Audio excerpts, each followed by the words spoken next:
Sicily, July 10, 1943, 04 a.m.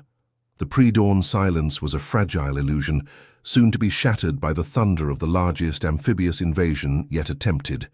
Beneath a sky the color of bruised velvet, the ancient, sun-baked hills of Sicily, the gateway to Fortress Europe, braced for the storm.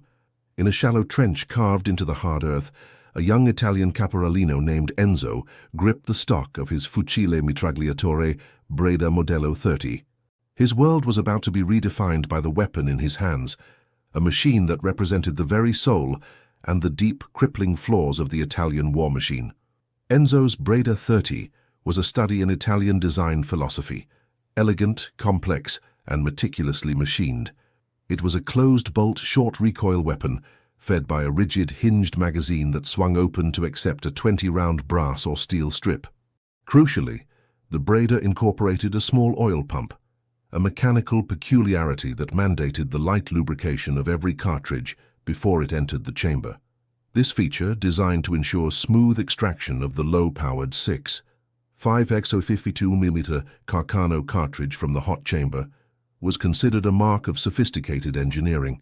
It was instead a mechanical tragedy waiting for the perfect environment to execute its sabotage. In the dusty, abrasive crucible of North Africa, and now the fine Sicilian soil, that sophistication became a lethal liability.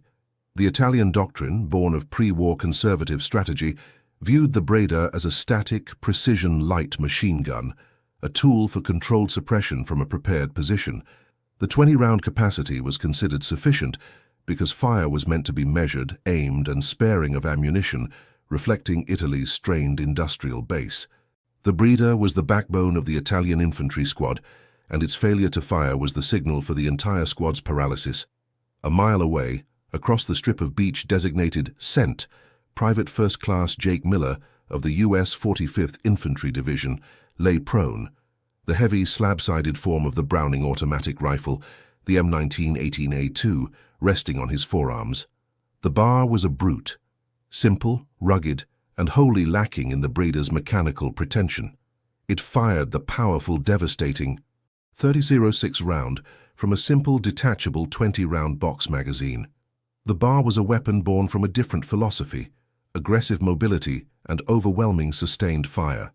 Though conceived in the trenches of the First World War, the M19 18A2 variant, with its integral bipod and rate of fire regulator, was the very definition of the walking fire concept adapted for the Second World War. Jake wasn't supposed to defend a position. He was the spearhead of the assault, his job to keep the enemy's heads down with such force and volume that his fellow GIs, armed with their M1 Garands, could close the distance. Here lies the great, cruel irony of the coming battle, the central thesis of this history. Two nations, armed with weapons of identical magazine capacity, 20 rounds, but operating under radically different doctrines and technological realities. The Italians had designed a complex weapon that failed in the field. The Americans had embraced a simple, albeit heavy, design that excelled in the dirt, the dust, and the chaos of the assault. What Enzo, clutching his Breda, could not know was that the ingenious oiler mechanism meant to protect his weapon was about to turn into a finely tuned machine for grinding the arid Sicilian dust directly into his firing chamber. What Jake, hauling his heavy bar, did not fully appreciate was that the sheer volume of his .30-06 firepower, not the number of rounds, but the unrelenting pressure of his fire, was about to shatter not just the opposing line, but the morale of the man struggling to keep his weapon running. The first shells landed with a roar that swallowed the night. The battle was joined, and the Breda 30 would soon prove that a flawed industrial design, multiplied across thousands of infantry squads, was more than just a logistical problem. It was a self-inflicted strategic wound. The heavy, rhythmic thump-thump-thump of the bar was about to announce the end of the Italian soldier's confidence, an audible symbol of the widening, lethal firepower gap. If you're captivated by the intricate details of military hardware and the human stories hidden within technical failure, ensure you're subscribed. We dive deep into the real factors that turned the tide of history. Click that subscribe button and join us as we uncover more untold stories of the Second World War.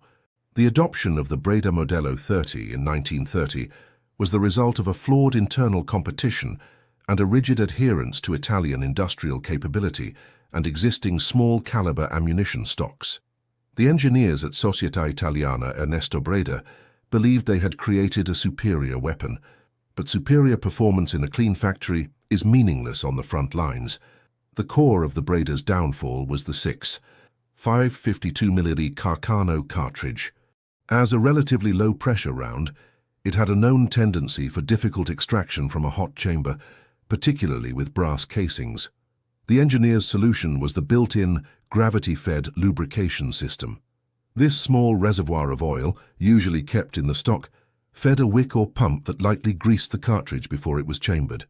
While this prevented the case from sticking to the chamber walls, a serious problem known as a sticky extraction, it created a far greater catastrophe in the field. Narrator's voice of an Italian armorer. The oil was a necessity, they said, but outside of the barracks, the necessity became a poison. In the desert of North Africa, the heat melted the oil, and the sand, finer than sugar, clung to it like iron filings to a magnet. Every round chambered was carrying a fine grit into the action. It was a self-destroying mechanism. In a matter of minutes, the Breda became a single shot, or worse, just a complicated club. The complexity didn't end with the oiler.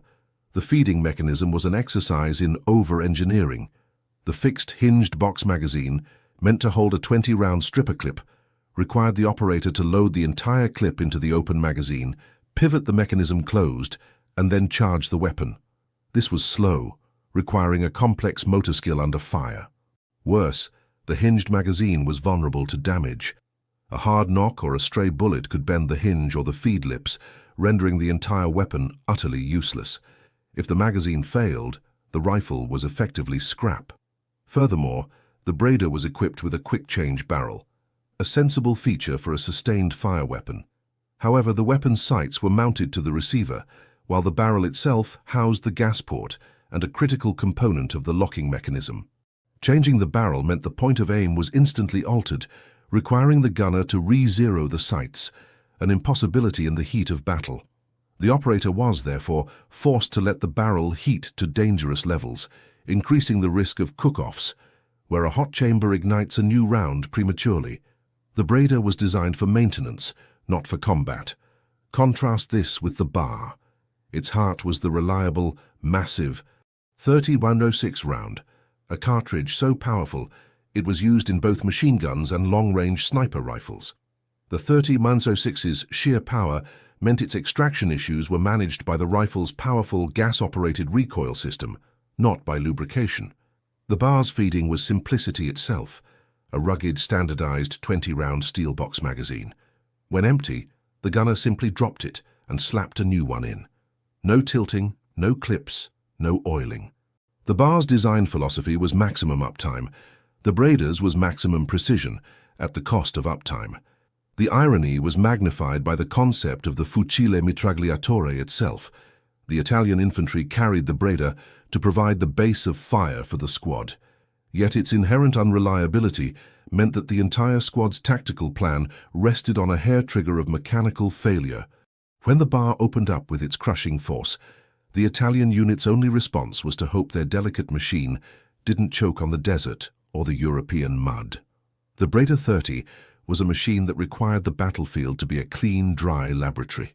The reality was dirt, blood, and a mechanical scream of protest. The Breda Modello 30 and the Bar M1918A2 were not just different tools.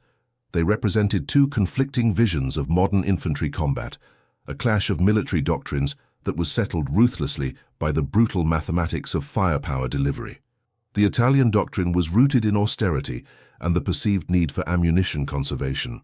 The low rate of fire, an effective rate often below 150 rounds per minute due to the reload process, and the 20-round clip reflected a high command that believed in measured, aimed fire.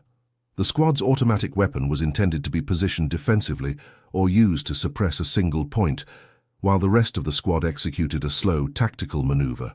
The Italian soldier was trained to respect every round. This conservationist mindset was born of industrial reality. Italy lacked the coal, the steel, and the massive manufacturing base of the United States. Every round of 6, 5mm Carcano was precious. The Breda was, by design, intended to be a weapon of precision, used by men who could not afford to waste. This was a noble concept, but one that dissolved instantly when confronted with an enemy who measured success not in precision, but in the psychological shockwave of massed fire. The American doctrine, thanks largely to the enduring legacy of the BR, was the complete opposite: aggressive supremacy of fire. The American soldier was trained to deliver an overwhelming volume of fire to achieve fire superiority. This concept of spray and pray was, in fact, suppress and advance. The barman, often called the automatic rifleman, was a walking machine gunner. The M1918A2 variant simplified the selector to a choice between two automatic rates of fire, eliminating the single-shot mode entirely, a clear message: this weapon exists to fire automatically. The impact on small unit tactics was decisive. In a fight, when the Italian squad's Breda opened up, its measured bursts gave the American troops time to identify the gunner's position. When the inevitable reload pause arrived, the agonizing moment where the gunner had to open the magazine, insert the clip, and pivot it closed, the Italian position went silent. That silence was the cue for the American assault. The opposing riflemen would pop up, throwing grenades or bringing their M1 Garans, which fired 8 semi-automatic rounds almost as fast as the Breda could fire 20 automatic rounds, to bear on the momentarily defenseless Italian position. When the barman opened up, it was a different story. The heavier 30-06 round had a superior psychological effect, delivering a terrifying, bone-shattering thump that made the enemy infantry instinctively duck and stay down. The bar's reload, a quick magazine swap, meant the fire pressure on the enemy was sustained, often with an assistant gunner feeding magazines to keep the volume high. The silence never came. Narrator's voice of an American platoon sergeant.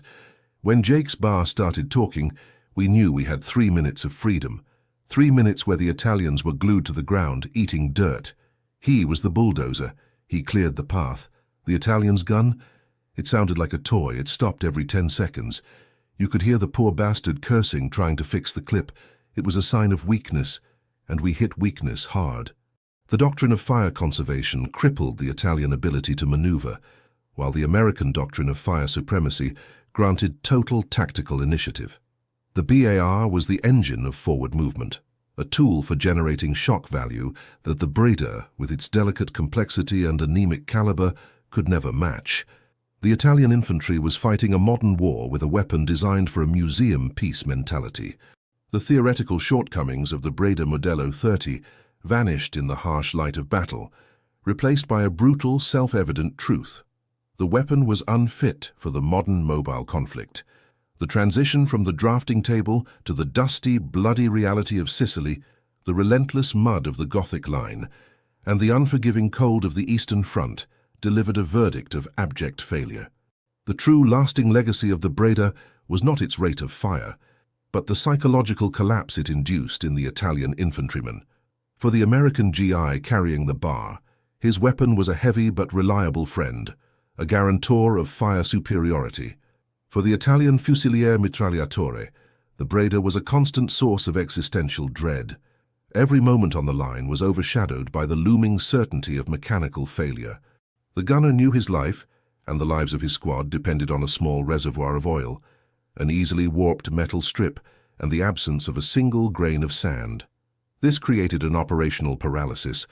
The doctrine called for sustained suppressive fire, but the gunners were often pathologically reluctant to fire prolonged bursts. This wasn't a matter of discipline, but of self-preservation.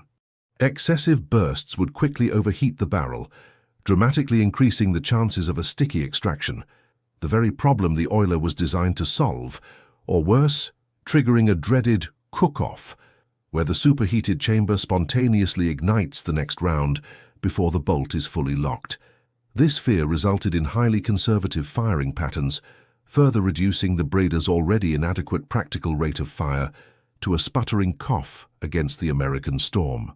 The psychological impact of the enemy's weapon was equally devastating. The American soldier, by stark contrast, was imbued with a sense of technological confidence. The bar, with its massive gas-operated action and sturdy, reliable box magazine, was designed to function in the dirtiest of conditions. 1. It was John Browning's principle made manifest, an over-engineered sledgehammer built for absolute, unflinching reliability. The barman knew that if his weapon stopped, the issue was almost certainly an empty magazine, a problem quickly remedied in seconds. We would be in a good position, dug in, waiting for the Americans to advance. I would fire a burst, maybe 5 rounds, trying to conserve. The sound of our Breda was flat like a drum played with wet hands. Then I would wait, listening for the American response. When their bar answered, the sound was different, deeper, a heavy, rhythmic beat. It was the sound of a powerful engine that would never stop. It made you feel small, exposed. You knew he could fire all day. My corporal would be screaming, "Save the oil! Don't waste the clips!" But they were coming. The sound of that big American gun was the sound of a closing trap. It broke us before they even reached us. It was the sound of helplessness. This psychological disparity was tragically magnified by the industrial asymmetry, the unforgiving reality of Italy's constrained war economy. The complex machining, the specialized tolerances, and the dedicated manufacturing lines required to produce the Breda Modello 30 made it inherently slow and expensive to manufacture. The result was a chronic shortage of weapons and a far more critical shortage of spare parts. A simple wear and tear issue that might sideline a Breda for weeks in the Italian supply system could be fixed in minutes by an American armorer simply swapping out a standardized, mass-produced part for the bar. Most critically, replacing the Breda's barrel required a complex adjustment to the sights mounted on the receiver, effectively making the process unfeasible during combat, forcing the gunner to simply endure overheating. The United States, on the other hand, was an industrial furnace. Factories churned out the bar M1918A2 by the hundreds of thousands, alongside the immense quantities of 30-6 ammunition needed to feed them. By 1943, the U.S. Army had achieved a level of standardization, interchangeability, and logistical robustness that was unprecedented. This industrial confidence translated directly into tactical freedom. American soldiers had the means and the doctrine to fire voluminously, to waste ammunition, which is precisely what made their sustained suppressive fire so terrifyingly effective. This disparity resulted in a critical breakdown of command authority among Italian forces. Officers often had to enforce discipline not just against the enemy, but against the understandable inclination of their men to avoid using the Breda, or failing that, to use it with excessive caution. When the squad's core weapon fails, the entire unit loses its anchor. The unit's subsequent inability to maintain fire superiority led to rapidly escalating casualty rates and, ultimately, mass surrenders, a fact often and unjustly attributed to a lack of fighting spirit rather than a failure of equipment. The final damning irony came in the form of captured weaponry. As the campaign in Italy and North Africa progressed, there are numerous documented instances where Italian troops either abandoned their Breda 30s outright or actively sought to arm themselves with captured German machine guns, like the MG 3442, or Allied weapons. This was the clearest possible vote of no confidence in their own standard issue equipment. Even the German Wehrmacht, masters of weapon rationalization, only adopted the Breda 30 in small numbers after the Italian armistice, relegating it primarily to second-line troops, training or static defense roles, designating it the MG 099I, quickly recognizing its fatal shortcomings in mobile offensive combat. The Breda was an embarrassment of engineering, a weapon that, when compared to the simple raw power of the bar, offered its operator only the certainty of mechanical failure at the most critical moment. It was a metal testament to a nation's flawed strategic choices. The eventual Allied victory in the Italian campaign, culminating in the surrender of Axis forces in May 1945, was a victory secured by macro strategy and massive troop deployment. Yet the foundations of that victory were laid in countless micro battles, won overwhelmingly by superior firepower at the squad level. The enduring duel between the Breda Modello 30 and the Bar M1918A2 serves as the most crystalline metaphor for the war itself. The victory of pragmatic, rugged, mass-produced technology over complex, fragile, and industrially constrained sophistication. The Bar's legacy was one of transformation and endurance. It did not simply win battles. It cemented the concept of the squad automatic weapon, SAW, as an indispensable offensive component of infantry doctrine. Despite being a heavy gas-operated rifle design dating back to the First World War, its performance in the hands of the US Army during WW2 validated the concept of mobile high-volume fire. It taught the world that a light machine gun must prioritize speed of reload, absolute reliability in extreme field conditions, and a powerful full-sized cartridge capable of deep area suppression. The Bar's operational success transcended the European theater.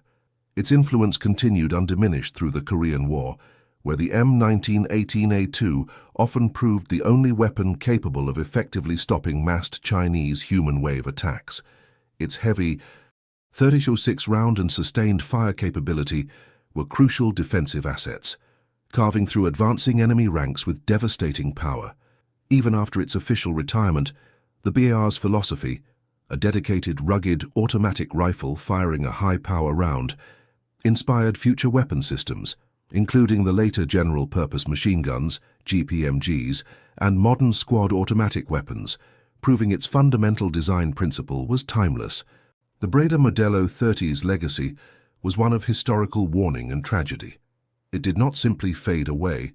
It became a textbook example for military analysts worldwide of how a fatal flaw in technical design, in this case the lubrication system and complex feed mechanism, can translate directly into a strategic liability and profound human suffering. It highlighted the critical danger of designing a field weapon for the idealized clean conditions of a laboratory and the crippling, morale-destroying effect of an underpowered cartridge when facing an enemy armed with superior force. The Breda was a symptom of a larger illness, a nation trying to fight a war it could not afford, with technology it could not sustain. It was the product of a military high command that failed to demand simplicity and ruggedness, instead settling for complexity that appeased the limits of their own industrial base. The cost of this intellectual and industrial conservatism was borne entirely by the young men who were forced to carry the weapon into battle. The silence that followed the war was the final definitive word on the Breda Modello 30. It was retired quickly, largely forgotten by the victorious Allies, and remembered only in military museums and, more painfully, in the grim, haunted recollections of the men who had to carry it. The complexity that was supposed to be its strength, the required oiler, the complex clip-fed magazine, the sensitive short recoil action, was its ultimate undoing weakness. Its failure was total. The comparison of these two weapons is far more than a tale of who fired more bullets or who had the better engineering. It is a profound lesson in military-industrial strategy and the psychology of combat. The Bar was the physical expression of American industrial might, a weapon designed for aggressive use, simple function, and easy mass production, reflecting a doctrine of overwhelming material superiority. The Breda was the expression of Italian industrial constraint and conservative doctrine, a weapon that demanded too much maintenance, too much patience, and too much clean operating environment from the man carrying it, while offering too little suppressive power in return. The soldiers of the Regio Esercito demonstrated remarkable resilience and bravery under impossible conditions, but their courage was ultimately betrayed by their own equipment. The terror they felt when their Breda jammed, or when they ran out of the specialized oil, leaving them exposed to the relentless, aggressive roar of the Bar, was the sound of Italy's fate being sealed at the smallest, most personal level. The Bar and the Breda were two sides of the same coin of war, one side showing the path to victory through simple, sustained firepower, the other side showing the path to defeat through fragile complexity. The firepower gap was not a theory. It was a brutal physical and psychological reality. And in the muddy, dusty fields of the European campaign, it cost men everything: their nerve, their position, and ultimately, their lives. This deep look into the technological and psychological dynamics that shaped the outcomes of World War II reminds us that history is often written by the smallest, most crucial details of engineering. If this exploration into the contrast between the brutal simplicity of the Bar and the fragile complexity of the Breda Modello 30 has captivated and resonated with you, show your support. Hit the like button. Share your thoughts on which other forgotten technological rivalry decided the fate of a campaign in the comments below. And for more immersive, historically accurate narratives like this, subscribe to the channel and join our ongoing mission to uncover the untold, technical, and human stories of war.